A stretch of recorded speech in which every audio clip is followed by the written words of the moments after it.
अस्सलाम वालेकुम जी।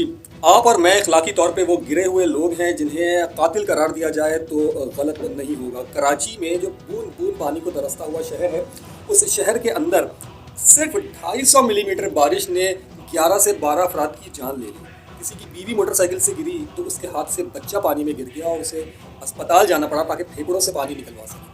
कोई गरीब औरत अपने घर से मजदूरी करने के लिए सुबह 9 बजे निकलती है तो वो शाम 5-6 बजे घर पहुंचने के बजाय रात 11 बजे घर इसलिए पहुंचती है क्योंकि परवरदिगार ने बाराने रहमत का नज़ूल किया और सिर्फ 250 मिलीमीटर बारिश। ये बारिश इतनी है कि मुंबई में ये बारिश आए रोज़ मानसून के सीज़न के दौरान हफ्ते में 2 से 3 दिन मामूल है। लेकिन क्या कहिए कि 78 साल के अंदर भारत ने अगर सेवरेज सिस्टम के लिए 3 से 4 बार नई लाइनें डाली हैं तो पाकिस्तान में 150 साल पुराना अंग्रेज़ ज़माने का दिया हुआ सत्ता खैरात आज तक हम खा रहे हैं और उसी पे गुजारा कर रहे हैं। अगर आपने पीले स्कूल से तालीम हासिल की है या आपने किसी बहुत अच्छे प्राइवेट माफिया के हाथ अपना सरमाया लुटाया है, दोनों सूरतों में आप और मैं कौम कहलाने के बड़े शौकीन हम लोग वो थर्ड क्लास मजमा है जिसके अंदर अकल और शऊर नाम की चीज़ नहीं है। हमें तशरीह करना नहीं आती। लफ्ज़ बजट के अंदर हम हर साल सुनते हैं कि तरक्याती बजट, तरक्की का जो लफ्ज़ है हमें उस लफ्ज़ की तशरीह करना नहीं आती। हम अपने अरबाब इख्तियार अफराद से ये नहीं पूछ सकते कि ये तरक्की आखिर कौन से ज़माने की तरक्की है जो ग्राउंड पे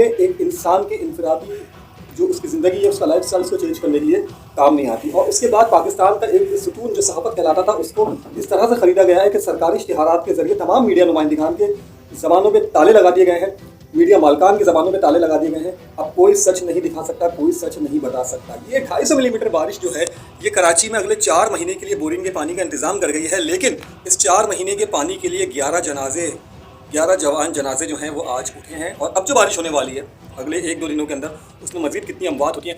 ये वो वाले जनाजे नहीं थे, ये वो वाली अमवात नहीं थी कि आसमान से बिजलियाँ गिरी हैं, कुदरती आफात आई हैं। कुछ भी नहीं हुआ। 250 मिलीमीटर परवरदिगार का रहमत का नज़ूल हुआ है और ये नाकिस इंतज़ामात ने हमें इस हद तक पहुँचा दिया है।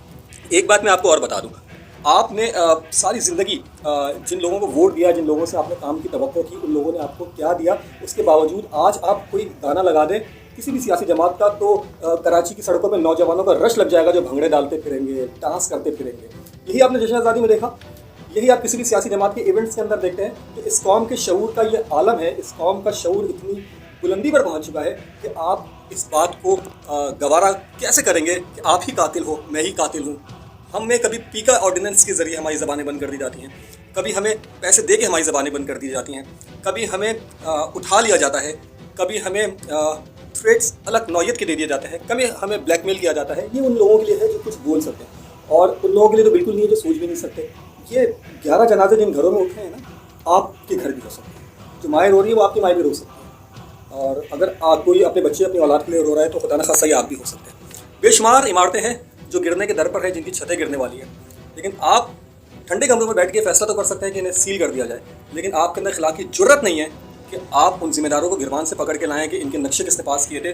और अगर इन इमारतों को 100 साल हो गए हैं, 50 साल हो गए हैं, 40 साल हो गए हैं, तो इनकी मेंटेनेंस के काम करवाने के जिम्मेदार जो यूनियन के हर महीने पैसा लेने वाले थे, इलाके के बदमाश, यकीनन मुख्तलिफ सियासी जमातों से उनका ताल्लुक, आपके अंदर खिलाफ की जुर्रत नहीं है कि आप उनका गिरबान पकड़ सकें, आपके अंदर इतनी हिम्मत नहीं है। और हम हैं शाद बात कौम, और इस कौम का जो है मेरे मुताबिक तो अल्लाह हाफिज़ है, आपके मुताबिक शायद कुछ भी।